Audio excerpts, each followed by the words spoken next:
L'apôtre Paul nous décrit l'enseignement des esprits séducteurs. Ils disent des mensonges par hypocrisie, c'est-à-dire qu'ils profèrent le mensonge en prétendant dire la vérité. Le résultat de leur action sur la conscience est une cautérisation.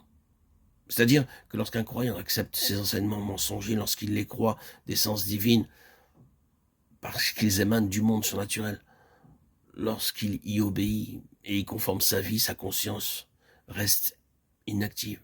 Elle s'émousse, devient passive, se dessèche ou se cautérise. Alors, sous l'influence de révélations surnaturelles ou supranaturelles, le croyant se laisse aller à commettre des actions qu'une conscience saine réprouverait et condamnerait nettement. Ceux qui se sont laissés fourvoyer dans l'erreur s'attachent aux esprits séducteurs parce qu'ils les ont écoutés, parce qu'ils leur obéissent. Ils sont séduits à accepter des pensées erronées, des idées fausses sur la présence de Dieu, sur l'amour divin ou sur tout autre sujet biblique, de sorte qu'ils se livrent à leur insu au pouvoir des esprits séducteurs. Ainsi, par leur doctrine, ces esprits réussissent à faire pénétrer hypocritement leurs mensonges et suggèrent aux fidèles une conception vicieuse de la sainteté qui les induit en erreur sur eux-mêmes, sur le péché et les autres vérités qui concernent la vie spirituelle. L'Écriture se trouve généralement à la base de ces enseignements de démons, et ceux-ci sont si habilement tissés avec la parole de Dieu que les chrétiens se laissent prendre au piège, comme l'insecte dans la toile d'araignée. Des versets isolés de leur contexte sont transposés de l'arrière-plan au premier plan.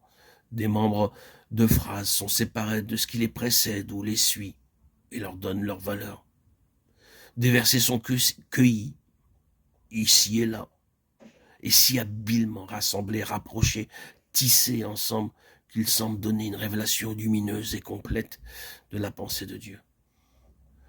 Les passages intermédiaires qui donnent à un texte sa position et sa valeur historique, en l'encadrant des faits et des circonstances qui l'éclairent, sont habilement laissés dans l'ombre.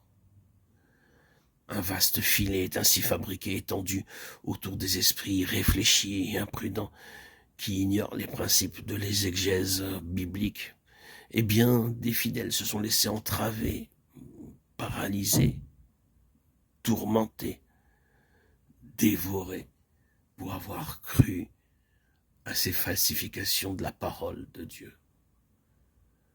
Comme en général, ce que les chrétiens savent de Satan est peu de choses, et qu'ils ne voient guère en lui que le tentateur ou l'accusateur. Les profondeurs de sa malice et la méchanceté de ses serviteurs ne sont même pas soupçonnées. On se persuade volontiers que l'ennemi ne citerait pas les Écritures, alors qu'il est prêt à citer la Bible entière s'il est besoin pour arriver à séduire une seule âme.